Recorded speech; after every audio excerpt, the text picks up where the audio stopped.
সালামু আলাইকুম। আজকে আমরা এমনভাবে সয়াবিন বানাবো, বোঝাই যাবে না যে এটা সয়াবিন না চিকেন।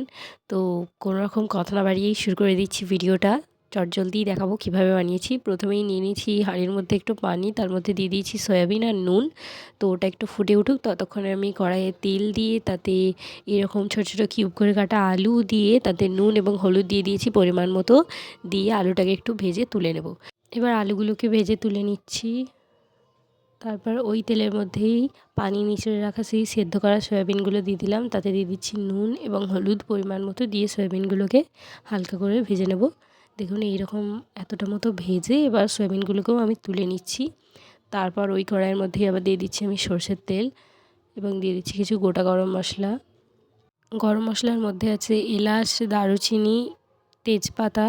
এবার দিয়ে দিলাম কুচনো পেঁয়াজ, দিয়ে পেঁয়াজটাকে একটু হালকা ভেজে নিলাম। হালকা ভেজে নিয়ে তার মধ্যে দিয়ে দিচ্ছি 1 টেবিল স্পুন মতো আদা রসুন বাটা। আদা রসুন বাটাটাকে দিয়েও ভালো মতো ভেজে নিচ্ছি। তারপর একটা মাঝারি সাইজের টমেটোকে নিয়ে কুচি কুচি করে দিয়ে দিলাম। এবার টমেটোটা গলে যাওয়া পর্যন্ত একটু নেড়ে চেড়ে নেব। যখন টমেটোটা এরকমভাবে গলতে শুরু করবে তখন আমি অ্যাড করে দিচ্ছি মশলা, ধনে গুঁড়ো, জিরে গুঁড়ো, লাল লঙ্কার গুঁড়ো এবং হলুদ গুঁড়ো, আর একটু অল্প পরিমাণে নুন দিয়েছি। তারপরে আগে থেকে ভেজে তুলে রাখা সয়াবিন এবং আলুগুলোকে দিয়ে দিলাম, দিয়ে ভালোভাবে কষে নিচ্ছি। ভালোভাবে মিক্স করে করে নেড়ে চেড়ে কষে নিতে হবে।